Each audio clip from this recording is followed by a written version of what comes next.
Hello everyone, इस video में हम लोग देखेंगे घनाभ मतलब कि त्रिविमीय आकृतियाँ। हम लोग उनके सभी सूत्र देखेंगे और हम लोग समझने की कोशिश करेंगे कि ये सूत्र किस प्रकार आपके आए हैं।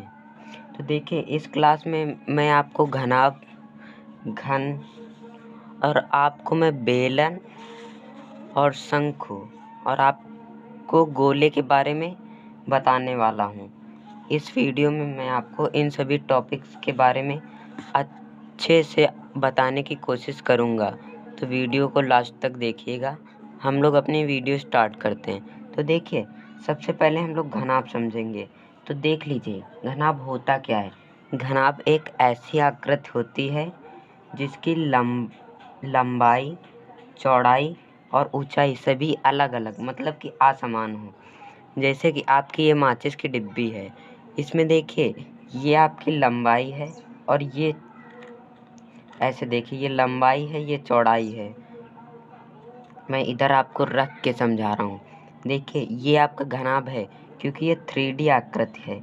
देख लीजिए, क्योंकि इसमें ऊंचाई है, ये आपकी ऊंचाई हो जाएगी। ऐसे मैं रख देता हूँ, ऐसे देखिए, ये ऐसे है।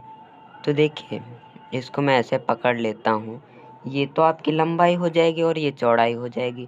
और देखिए, जब मैंने इस चित्र को ऐसे बनाया है, ऐसे करके, तब आपका कुछ इस प्रकार बनता है।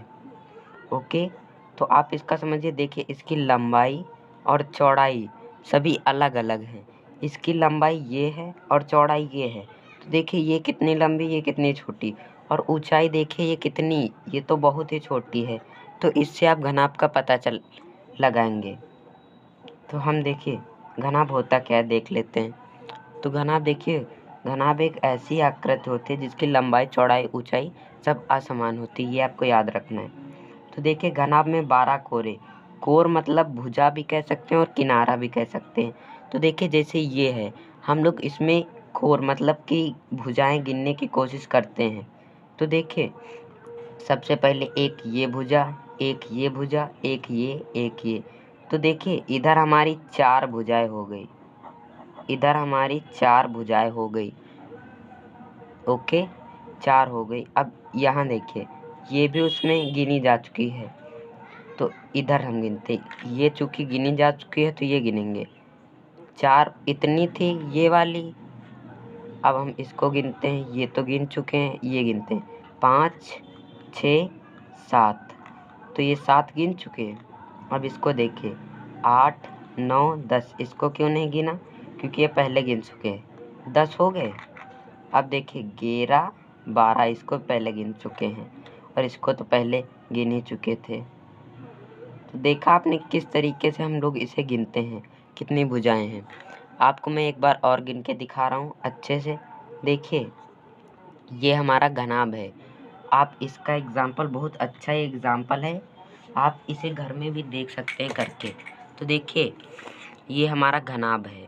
घनाभ में सबसे पहले हम भुजाएं गिनेंगे, 1, 2, 3, 4। इसमें 4 भुजाएं हो गई इधर वाली, यहाँ पर। और देखिए, अब यहाँ से गिनते हैं, और ये हम पहले गिन चुके, 4 इधर ही थी, ये वाली भी मिला के। और ये 5 हो गई, ये 6 हो गई, ये 7 हो गई। इतनी 7 हो गई। अब देखिए, ये गिन चुके हैं, ये 8, 9, 10 हो गई, ये गिन चुके हैं। 11, 12 ये पहले गिन चुके थे। तो देखिए, 12 आपकी होती है। इसी प्रकार मैंने यहाँ 12 लिखा है। ओके, और शीर्ष का मतलब होता है जहाँ ये लंबाई, ऊंचाई और चौड़ाई मिलती हैं, तो उसे हम लोग शीर्ष कहते हैं। शीर्ष देखिए, इसमें 8 है, तो हम लोग शीर्ष गिन लेते हैं इसमें। तो देखिए, शीर्ष आपका एक ये शीर्ष हो गया और एक ये, तीसरा ये, ऐसे गिनिए 1, 2, 3, 4 तो गिन लिए इधर के। अब 5, 6, 7, 8, तो इसमें 8 शीर्ष हैं इसीलिए। और फलक का मतलब होता है ये सभी, ये इतना जो पार्ट है उसको फलक कहते हैं। तो आप इसमें ऑब्जर्व कर पा रहे होंगे कि ये फलक आयताकार है। आपको ये ध्यान रखना है, कभी कभार ऐसा भी पूछ लेता है कि घनाभ का फलक कैसा होता है। तो आपको बताना है आयताकार। तो देखिए एक ये हमारा फलक हो गया। अब इधर भी देखिए ये भी आयताकार, तो ये भी एक हमारा फलक हो गया। और ये देखिए ये भी हमारा एक फलक हो गया और ये भी फलक हो गया। अब इन्हें हम गिनते हैं 1 2 3 4। तो देखिए इसमें 4 फलक हैं। और ये देखिए ये भी तो फलक है 5 6। देखिए उसी प्रकार यहाँ 6 फलक लिखा गया है। आपको स्क्रीन पर इसकी और कुछ इमेजेस दिख रही होंगी घनाभ की। तो देखिए इसे फलक मैंने आपको अच्छे से करके दिखा दिया कि किसे कहते हैं भुजा और किसे फलक कहते हैं। तो देखिए अब हम लोग इनके सूत्र की बात कर लेते हैं। सूत्र देखिए मैं इसको ऐसे थोड़ा कर देता हूँ। देखिए ये आपका घनाभ है और देखिए घनाभ का संपूर्ण पृष्ठीय क्षेत्रफल। संपूर्ण पृष्ठीय क्षेत्रफल का मतलब होता है कि संपूर्ण मतलब पूरे, पृष्ठीय माने पृष्ठ, पृष्ठ ये होते हैं। देखिए संपूर्ण पृष्ठीय क्षेत्रफल का मतलब है ये पूरा क्षेत्रफल और ये पूरा क्षेत्रफल और ये क्षेत्रफल, ये क्षेत्रफल और ये क्षेत्रफल, ये क्षेत्रफल, ये सभी अगर आप निकाल के जोड़ देते हैं तो आपका संपूर्ण पृष्ठीय क्षेत्रफल आएगा। तो देखिए मैं आपको समझाने की कोशिश कर रहा हूँ ये आया कैसे है जिससे आपको कन्फ्यूज़न ना हो। तो देखिए सबसे पहले ये आयताकार फलक है तो इसका एल बी हो जाएगा, क्योंकि आयताकार फलक का क्षेत्रफल एल बी होता है। तो देखिए एल बी लिख दिया, एल इंटू बी। और देखिए इधर एल बी तो इधर भी एल बी, क्योंकि दोनों समान हैं तो हम लोग 2 ब्रैकेट एल बी कर देंगे प्लस में। अब देखिए ये हमने कर लिया और ये कर लिया। अब इसका भी क्षेत्रफल हो जाएगा, क्योंकि देखिए ये लंबाई है और ये ऊंचाई, तो एल एच हो जाएगा। और इधर भी होगा तो 2LH हो जाएगा, प्लस फिर से करेंगे और इसमें देखिए ये आपकी ऊंचाई है और ये चौड़ाई है तो ये BH हो जाएगा। और इधर भी BH इधर भी BH तो 2BH हो जाएगा। अब इधर देखिए कैसे हम लोग करेंगे। 2 इनसे सभी से कॉमन कर लेंगे, 2 ब्रैकेट हो जाएगा LB plus BH plus HL। तो देखिए ये आपका फॉर्मूला होता है, वही फॉर्मूला देखिए हमने यहाँ लिखा है 2 bracket LB plus BH plus HL या LH भी कह सकते हैं। देखिए हमने इतना कर लिया। और आप इसमें देखिए घनाभ का पार्श्व पृष्ठीय क्षेत्रफल का मतलब होता है कि जैसे आपका कोई कमरा है उसकी छत गायब कर दी जाए और फर्श गायब कर दी जाए तो वो पार्श्व पृष्ठीय कहलाएगा। यदि हम लोग इस वाली या आप घनाभ मान लीजिए, अगर हम इसको पूरे इतने को गायब कर दें और इसको गायब कर दें तो जितना बचेगा वो पार्श्व पृष्ठ हो जाएगा। उसका क्षेत्रफल हम लोग निकाल के लिख देंगे तो हमारा ये फॉर्मूला निकल के आएगा। और घनाभ का आयतन देखिए क्या होता है। घनाभ का आयतन होता है लंबाई गुणे चौड़ाई गुणे ऊंचाई, तो ये आपका आयतन होता है। और देखिए घनाभ की 12 भुजाओं की लंबाई का योग कभी कभार आपसे पूछ लेता है तो उसका फॉर्मूला आप लोग ये लिख देंगे सिंपली। और घनाभ का विकर्ण ये आपको ध्यान रखना है। सवाल में कहता है कि इस आपको कोई ऐसा घनाभाकार कमरा दे देगा और उसमें कहेगा सबसे लंबी छड़ या पाइप कहाँ रखी जा सकती है, तो आप विकर्ण बताएंगे। तो विकर्ण में रखी जाती है, इसीलिए ये फॉर्मूला लगा देंगे तो हो जाएगा। आपको ये याद रखना है ये सभी फॉर्मूले। अब हम लोग घन देख लेते हैं, घन होता क्या है। तो देखिए घन जो है वो घनाभ का उल्टा है। घनाभ में देखिए आपकी सभी लंबाई चौड़ाई ऊंचाई सब असमान थी, इसमें देखिए सभी समान होंगी। आपको स्क्रीन पर इसकी इमेजेस भी दिख रही होंगी। देखिए घन में 12 कोरे होते हैं। देखिए ये घन घनाभ की इसी की तरह तो है, पर इसमें सभी ऊंचाई बराबर हो गई तो रहेगा उसमें सभी यही। उसमें भी 8 शीर्ष थे और 6 फलक थे, इसमें भी वही रहेगा। और बस आपको याद रखना है तो फॉर्मूले देखिए। घन का कुल पृष्ठीय क्षेत्रफल होता है 6a²। अब ये कैसे होता है, देखिए सपोज करिए ये आपका घन ही है, इसकी सभी भुजाएं समान है तो देखिए इसको अगर हम ए मानेंगे तो इसको भी ए मानेंगे, क्योंकि वर्ग का घन का फलक जो होता है वो वर्गाकार होता है। तो वर्ग का क्षेत्रफल हो जाता है ए स्क्वायर, तो इधर ए स्क्वायर और इधर भी ए स्क्वायर, 2a स्क्वायर, और ये क्योंकि घन के आकार का रहेगा इधर भी 2a स्क्वायर। इसी तरह हम लोग सभी का जोड़ देंगे और 6a स्क्वायर आ जाएगा। उसी प्रकार पार्श्वपृष्ठीय क्षेत्रफल 4a स्क्वायर हो जाएगा। आयतन देखिए a क्यूब हो जाएगा इसका। और विकर्ण आपको ध्यान रखना है कि a√3 होता है इसका विकर्ण। यदि आपको ये वीडियो अच्छा लग रहा हो तो हमारे चैनल को सब्सक्राइब और वीडियो को लाइक कर दीजिएगा, क्योंकि हम लोग इसी प्रकार का कंटेंट आपको देते हैं। अब देख लेते हैं बेलन क्या होता है। तो देखिए बेलन होता क्या है। बेलन को हम लोग सिलेंडर कहते हैं। आप लोग इंग्लिश में मीनिंग देखना हो देख लीजिएगा, मैंने लिखा था उस पर। और देखिए बेलन क्या होता है, आप लोग इससे समझिए, इस बॉटल से। मैं किसी भी यहाँ प्रचार नहीं कर रहा हूँ, बस आपको समझाने के लिए मैंने ये बॉटल लिया है। तो देखिए ये बॉटल आपकी वो बेलनाकार है। बेलन के आकार की कैसे, देखिए इसको मैंने ऐसे बनाया है, ऐसे इस चित्र को देखिए, ये और ये वैसे मैंने बनाया। और ये देखिए ये इस तरीके का बनाने का मतलब ये ऊपर वृत्त है, और देखिए ऊपर इसके वृत्ताकार भी है। वृत्ताकार आप देख सकते हैं, और नीचे भी मैंने बताया तो नीचे भी आपका वृत्ताकार होगा। इसको कहने का ये मतलब है। और देखिए आप इसमें देख रहे होंगे ये कर्व्ड भाग है। कर्व्ड भाग का मतलब होता है, इसको मैं थोड़ा कम जूम करता हूँ। देखिए ये आपका है, ये आपका है। इसमें देखिए ये कर्व्ड भाग है। कर्व्ड भाग का मतलब है वक्र। वक्र क्या होता है, जिसे एक वक्राकार बनी हो तो जो बिना पेन पेंसिल उठाए हम लोग बना ले उसे वक्र कहते हैं। तो देखिए वक्र के टाइप में है, मतलब कि एकदम गोल है।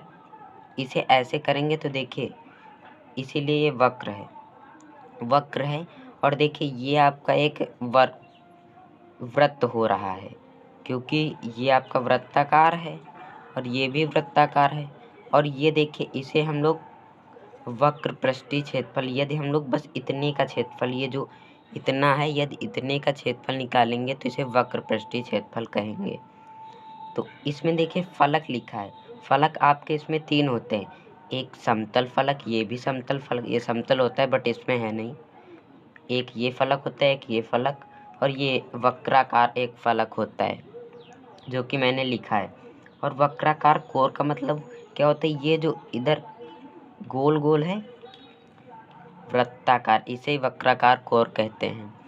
और बेलन कोई भी कोना या शीर्ष नहीं रखता है, मतलब बेलन में कोई भी शीर्ष नहीं होता है और कोई भी भुजा नहीं होती है। ओके, देखिए यदि आप इसे भुजा कहेंगे तो भुजा तो सीधी होती है, बट ये आपका वक्र है तो इसीलिए आप नहीं कह सकते। आप देखिए बेलन का संपूर्ण पृष्ठ हम लोग देख लेते हैं कि बेलन का संपूर्ण पृष्ठ होता क्या है। तो देखिए बेलन का संपूर्ण पृष्ठ काफ़ी इजी है। देखिए संपूर्ण पृष्ठ का मतलब होता है, यदि हमें ये मालूम हो ये इतना वक्र पृष्ठ, तो हम लोग उसमें ये जोड़ देंगे और ये भी जोड़ देंगे, तभी हमारा पूरे का निकल के आएगा। तो देखिए वक्र पृष्ठ हमारा 2πRh होता है। इसका याद रखना कि वक्र पृष्ठ इसका 2πRh होता है। इसमें समझिए वक्र पृष्ठ ई का 2πRh होता है, और इसमें यदि हम ये πr² और ये πr मतलब प्लस में 2πr² कर दें तो हमारा आ जाएगा आंसर। और देखिए इसमें से 2 इसमें से 2 कॉमन कर देंगे, पाई भी कॉमन मिल जाएगा, r भी मिल जाएगा। तो 2πr कॉमन कर देंगे तो इधर h बचेगा प्लस r, क्योंकि एक r ले लिया तो इसका फॉर्मूला ये आ जाएगा। और देखिए मैंने यही फॉर्मूला यहाँ लिखा है, 2πr ब्रैकेट में h प्लस r। आपको इतना समझ में आ गया होगा। अब देखिए आयतन क्या होता है इसका। बेलन का आयतन क्या होता है, बेलन का आयतन होता है पाई आर स्क्वायर एच, ये आपको ध्यान रखना है। और शंकु अब हम लोग देख लेते हैं। चूँकि शंकु के आकार की हमारे पास कोई चीज़ नहीं है, इसीलिए मैं आपको इसमें ही समझाने की कोशिश कर रहा हूँ। तो देखिए, आपने एक कैप देखी होगी, बर्थडे कैप, तो आपकी उसी तरीके के होती है। जो बर्थडे कैप आपने देखी होगी शायद, और उसमें ये जो इस तरीके की होती है उसे एल कहते हैं, मतलब तिर्यक ऊंचाई। और त्रिज्या तो आप जानते ही। और ये मैंने ऐसे बनाया, मतलब कि वृत्ताकार नीचे का भाग होता है और ये बीच में ऊंचाई होती है। इनमें और इनमें बहुत बड़ा अंतर होता है। ये आपकी तिर्यक ऊंचाई होती है, ये सिंपली ऊंचाई होती है। इसे एल से लिखते हैं, इसे एच से लिखते हैं। तो देखिए, इसके फलक दो होते हैं, एक ये आधार वाला वृत्ताकार ये होता है, और ये आपका होता है वक्राकार फलक, ये भी आपका कर्व्ड होता है, और शीर्ष इसका एक ही होता है। ओके, ये आपका ऊपर वाला शीर्ष हो गया, और वृत्ताकार कोण तो एक ही होता है। अब देखिए, मैंने यहाँ लिखा है इसकी एल इसकी तिर्यक ऊंचाई, एच इसकी ऊंचाई होती है, आर इसकी त्रिज्या होती है। अब हम लोग इसके फॉर्मूले देख लेते हैं। फॉर्मूले देखिए, शंकु का कुल पृष्ठीय क्षेत्रफल होता है pi R bracket L plus R. अब देखिए, मैं आपको ये समझाने की कोशिश कर रहा हूँ। देखिए, पहले यदि हमें बेलन का वक्र पृष्ठ, आपने आई होप आपको मैं इमेज लगा दूंगा, आप देखिएगा, उसमें आपको इमेज दिख रही होगी कि ये आपका वक्राकार फलक होता है। तो देखिए, इसका क्षेत्रफल होता है पाई आर एल, इसका फॉर्मूला होता है पाई आर एल। और देखिए, उसमें अगर हम ये जोड़ दें पाई आर स्क्वायर, मतलब कि वृत्त का क्षेत्रफल, तो देखिए पाई आर दोनों में से कॉमन मिल रहा है, तो पाई आर कॉमन कर लिया तो बचा एल प्लस आर। तो यही फॉर्मूला देखिए मैंने यहाँ लिखा है, pi R bracket L plus R. और देखिए, वक्र पृष्ठ होता है पाई आर एल, और शंकु का आयतन होता है 1/3 पाई आर स्क्वायर एच, मतलब कि बेलन के आयतन के 1/3 होता है। और शंकु की तिर्यक ऊंचाई का फॉर्मूला होता है, आप इसको ऐसे भी निकाल सकते हैं, कर्ण का स्क्वायर करके लंब का स्क्वायर प्लस आधार का स्क्वायर, ये वैसे ही फॉर्मूला बनाए। देखिए, एल स्क्वायर बराबर H square plus R square हो जाएगा, और एल स्क्वायर है तो स्क्वायर हटा के इधर रूट लगा देंगे, तो उसी तरह ये फॉर्मूला बना है। और अब हम लोग गोला देख लेते हैं, जिसे आप स्फेयर कहते हैं। तो देखिए, गोला होता क्या है। गोला आपका सिंपली कोई वृत्ताकार चीज़ नहीं होती, जैसे आपकी बॉल होती है वो आपका गोला है, बॉल हो गई आपकी, और वो फुटबॉल जो होती है वो भी आपकी हो जाएगी स्फेयर गोला। और गोला एक वक्राकार फलक होता है, ये आपको ध्यान रखना है। और इसमें आर जो है वो आपकी त्रिज्या है। और इसके फॉर्मूले, गोले का संपूर्ण पृष्ठीय क्षेत्रफल होता है 4 पाई आर स्क्वायर, और अर्धगोले का संपूर्ण पृष्ठीय। और आपको यदि ये वाला, मैं इसको प्रैक्टिकल करके दिखा सकता हूँ, बट मेरे पास अभी उतना सामान नहीं है, नहीं मैं आपको करके दिखाता 4 पाई आर स्क्वायर होता कैसे। आप लोग कमेंट करिएगा, मैं आपको ये करके दिखाऊंगा। आप ज़रूर एक कमेंट करके बता दीजिएगा कि देखना है कि नहीं देखना है। और देखिए, अर्धगोले का संपूर्ण पृष्ठीय क्षेत्रफल होता है 3 पाई आर स्क्वायर। देखिए, आप अगर बॉल को काटेंगे तो ये आपका वक्र पृष्ठ हो जाएगा, और ये वो आयतन, ये आपका हो जाएगा वृत्त। और वक्र पृष्ठ में यदि हम वृत्त जोड़ दें, आपको पहले ऐसे ध्यान रखना है कि इसका पूरे का वक्र पृष्ठ होता है 4 पाई आर स्क्वायर, और आधे का होता है 2 पाई आर स्क्वायर वक्र पृष्ठ होता है। और अर्धगोले का संपूर्ण पृष्ठ क्या होता है, जब इस वक्र पृष्ठ में ये पाई आर स्क्वायर जोड़ देते हैं तो अर्धगोले का संपूर्ण पृष्ठ निकल आता है। तो देखिए, 3 पाई आर स्क्वायर, और अर्धगोले का वक्र पृष्ठीय क्षेत्रफल होता है 2 पाई आर स्क्वायर, क्योंकि यही कह रहा है ना, तो यही आपका हो जाएगा 2 पाई आर स्क्वायर। और गोले का आयतन आपको ध्यान ही रखना है कि 4/3 पाई आर क्यूब। और अर्धगोले का आयतन होता है 2/3 πr³। तो देखिए आज की वीडियो हमारी कंप्लीट हुई। आज हमने पढ़ा घन, घनाभ और शंख, बेलन और गोले के बारे में। यदि आपको ये वीडियो अच्छी लगी है तो हमारे चैनल को सब्सक्राइब और वीडियो को लाइक कर दीजिएगा, क्योंकि इसी प्रकार का कंटेंट आपको मिलता रहता है।